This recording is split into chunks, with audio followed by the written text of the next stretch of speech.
চাওঁতে চাওঁতে এটা বছৰে মেলনি মাগিলে 2025 পাৰ হৈ আজি 2026ৰ প্ৰথম দিনটোত সোমাল।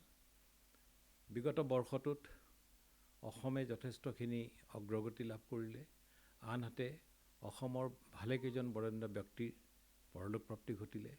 গতিকে হৰ্ষ আৰু বিষাদৰ মাজেদি বিগত বছৰটো অতিক্ৰম কৰিলে অসমে।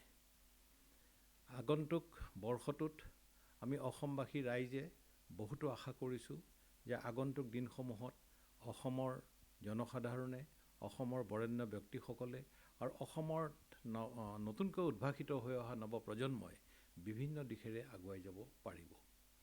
আটাইতকৈ ভাল লগা কথাটো হৈছে যে কেৱল ভাৰতবৰ্ষত নহয়, সমগ্ৰ পৃথিৱীক দৃষ্টি আকৰ্ষণ কৰিব পৰা ভালেকেইজন অসমৰ যুৱক যুৱতীয়ে নতুন নতুন কৰ্ম সম্পাদন কৰি বিশ্ববাসীক মোহিত কৰিছে।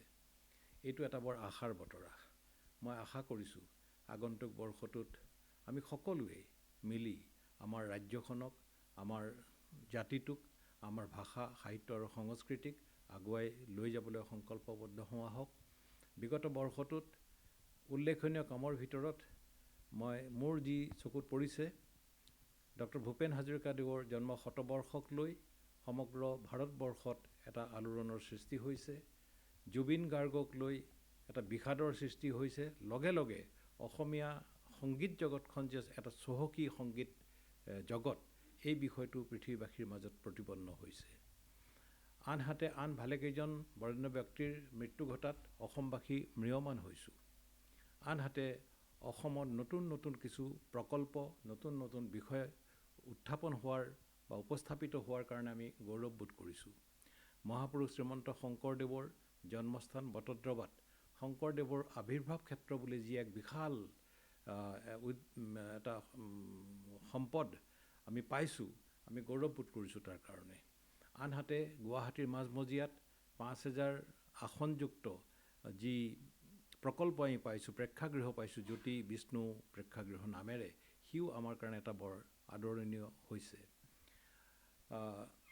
বিগত দিনসমূহত অসম আন্দোলনত প্ৰায় 860গৰাকী শ্বহীদ হোৱাৰ যি স্মৃতি, সেই স্মৃতি ৰক্ষা কৰিবৰ কাৰণে আমি এটা স্মাৰক হিচাপত এটা পৃথিৱীবাসীক দেখুৱাব পৰা সম্পদ আমি লাভ কৰিছোঁ। এনেধৰণৰ যি প্ৰকল্পসমূহ আমি পাইছোঁ, ইয়াৰ যোগেদি আমি ভৱিষ্যতৰ অসমখনক আৰু অধিক আকৰ্ষিত কৰিব পৰাকৈ আমি সম্পদ লাভ কৰিছোঁ। মই ভাবোঁ যে আগন্তুক দিনসমূহত এনেধৰণৰ আৰু নতুন বিভিন্ন ধৰণৰ প্ৰকল্প গঢ়ি উঠক। অসমৰ ৰাইজসকল সাহিত্য আৰু সাংস্কৃতিক দিশেৰে চহকী হৈ উঠক।